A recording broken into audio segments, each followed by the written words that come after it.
Hello friends, जैसे कि हमने पिछले वीडियो पे बात करी कि भी कैसे गोवा के अंदर आउटसाइड से लेबर आती है और वो यहाँ पर काम कर रही है।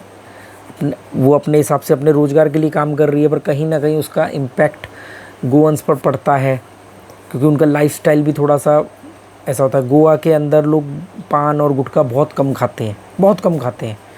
इवन गोवंस सिगरेट भी कम पीते हैं कंपेयर टू अदर स्टेट। जो मेरा 2 साल का यहाँ पर एक्सपीरियंस है लोगों के साथ, हम इतने घर हमने शिफ्ट किए हैं, रहे हैं, इतने लोगों से हमारी जान पहचान है।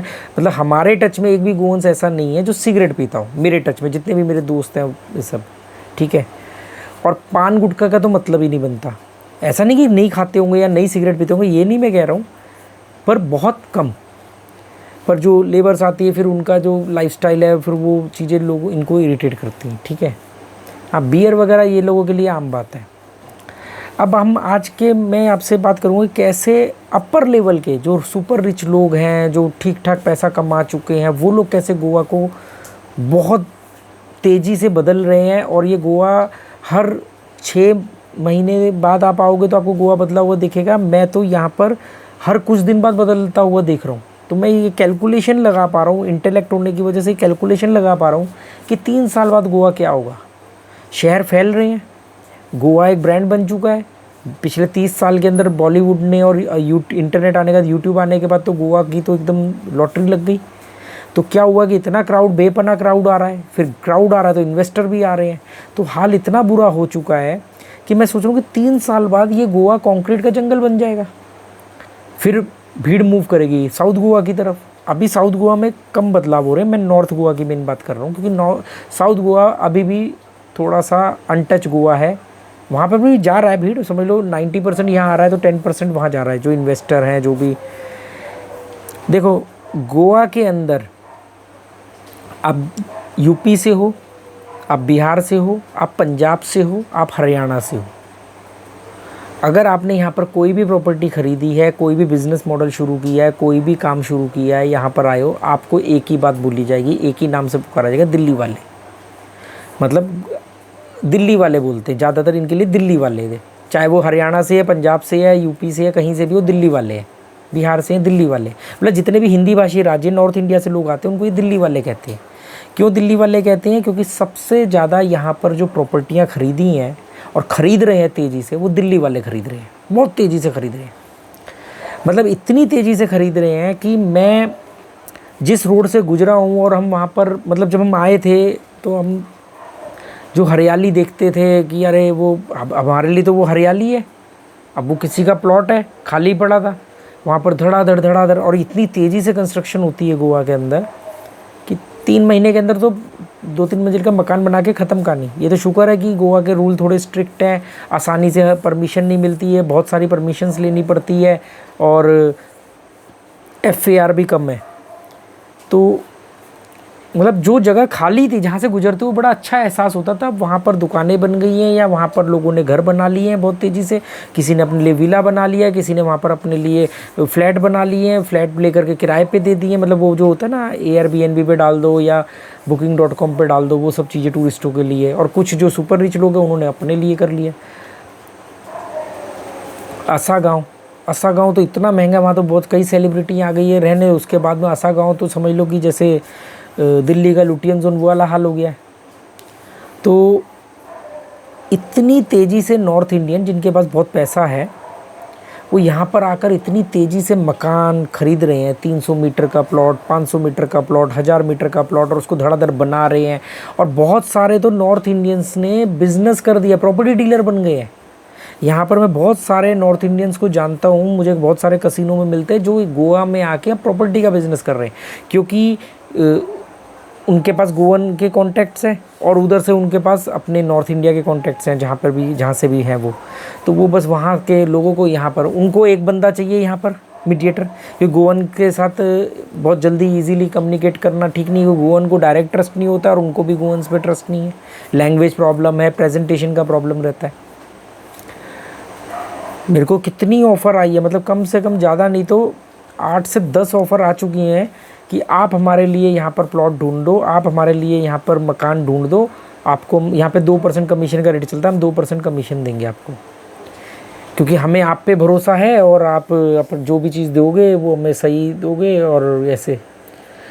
तो ये वीडियो का मकसद ये था कि आने वाले दिनों में आप जो गोवा को देख रहे हो वो गोवा कंक्रीट का जंगल बन चुका होगा। बहुत तेज़ी से मकान जो है बन रहे हैं, सोसाइटियाँ बन रही हैं, मतलब फ्लैट्स बन रहे हैं बहुत तेज़ी से। तो देख के ना बड़ा वो लगता है कि यार गोवा की जो पहचान है, जो एक्चुअली में गोवा है, वो हाथ से निकल रहा है। अब हो सकता है बहुत सारे लोग बोलेंगे यार तुम वहाँ जा कर के रह रहे हो तो हम आए तो क्या। तो देखो दोस्तों, मैंने अपना मकान, मेरा दिल्ली में है फ्लैट, मैंने बोला कि मैं अब अपने रहने के लिए फ़्लैट नहीं ख़रीदूँगा, ठीक है। और मैं यहाँ पर गोवा में आता हूँ तो मैंने किसी गोवन का कोई रोज़गार नहीं छीना। अगर मुझे इन फ्यूचर कभी कुछ मैं करना भी चाहूँ, कुछ भी बिज़नेस तो मैं नहीं करूँगा, पर जो भी मैं कुछ करना चाहूँ उसमें मैं ऐसे ही करूँगा कि मेरे साथ 4-6 गोवंस को भी प्रॉफिट हो, वो भी काम करें। मुझे प्रॉफिट नहीं चाहिए, मेरे को तो कुछ भी नहीं चाहिए, मतलब वो लोग काम कर सके। एक कुछ ऐसा मॉडल मेरे दिमाग में प्लान है, जैसे मेरी लाइब्रेरी है, फ्री लाइब्रेरी, मैं शुरू करके ही रहूँगा गोवा में, आज नहीं तो कल। मैं यहाँ पर रहता हूँ तो मैं दिल्ली से रेंट लेता हूँ और यहाँ पर एक गोवंस को रेंट देता हूँ, तो मेरी वजह से गोवंस को फ़ायदा हो रहा है, किसी तरह का मैंने नुकसान नहीं पहुँचा। इनके साथ हमारे बहुत अच्छे रिलेशन हैं, इनके सारे दिन त्योहारों में हम शामिल होते हैं और इनका वो जो भोलापन है, जो इनका तरीका है वो, और रिज़र्व रहते हैं। सबसे अच्छी बात है कि मेरे को जो मेरे सबसे अच्छी चीज़ है कि ज़्यादा मिक्सअप महफ़िलें सजाना, इनकी अपनी कम्युनिटी है, अपने आप में मस्त रहते हैं, फालतू हवाबाजी। और चच्चा हमारे विधायक हैं और हम, तू जानता मुझे मैं कौन हूँ, तुझे अभी मालूम नहीं है मेरे बारे में। अरे मेरे तो पापा ना वहाँ पर जो है ना, वो पापा तो जिला अध्यक्ष हैं और वो वहाँ पर जो है मेरे ताया जी वो SHO हैं, ये सब यहाँ नहीं चलता, यहाँ नहीं चलता। यहाँ आपको मालूम ही नहीं पड़ेगा किसका रिश्तेदार पुलिस में और किसका रिश्तेदार कहाँ पर है, पता ही नहीं चलेगा। हम अपने वो लास्ट घर में रहे, फर्स्ट घर में जब रहे थे तो हमें तो 2 महीने रह के चले गए, तब हमें मालूम पड़ा कि अच्छा इनका जो एक भाई है वो CID में है, गोवा की जो CID है। अभी जो जिनके हम लास्ट टाइम रहते थे बादेम में, तो हमें मालूम पड़ा बाद में कि उनके जो दामाद है वो कस्टम ऑफिसर हैं। मतलब कोई बताना ही ज़रूरी नहीं समझता कि मेरे दामाद कस्टम ऑफिसर है उनके, और दूसरे दामाद पुलिस में, मतलब उनकी जो बेटियों के हस्बैंड है। तो मतलब कोई ऐसा नहीं, पर हमारे यहाँ अरे मेरे दामाद तो ये काम करते हैं, अरे मेरे वो तो ये चलता है ना। तो वो चीज़ मुझे बड़ी जो है सही लगती है कि क्योंकि वो ना, मैं कान पक चुके थे सुन के हवाबाजियाँ। और सच बताऊँ तो मैं भी उनके जैसा होता जा रहा था, मैं भी उनके जैसा होता जा रहा था। तो गोवा मतलब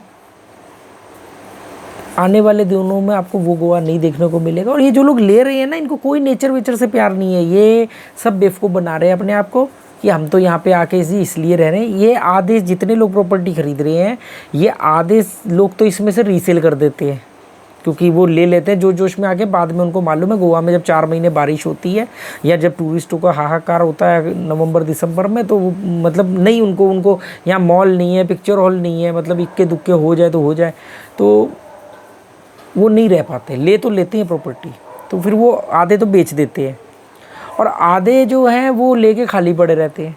फिर 2-3 महीने यहाँ रहते हैं, फिर वहाँ रहते हैं, वहाँ लोगों को चमकाते हैं हमारा गोवा में घर है। तो गोवा का में नॉर्थ इंडियंस का रहना और सामंजस्य बिठाना इतना आसान भी नहीं है। पर चलो जो भी, अगला वीडियो में मैं आपको ये बताऊंगा कि गोवा के साइड इफ़ेक्ट क्या है, गोवा के माइनस पॉइंट क्या है। Okay, goodbye, thank you.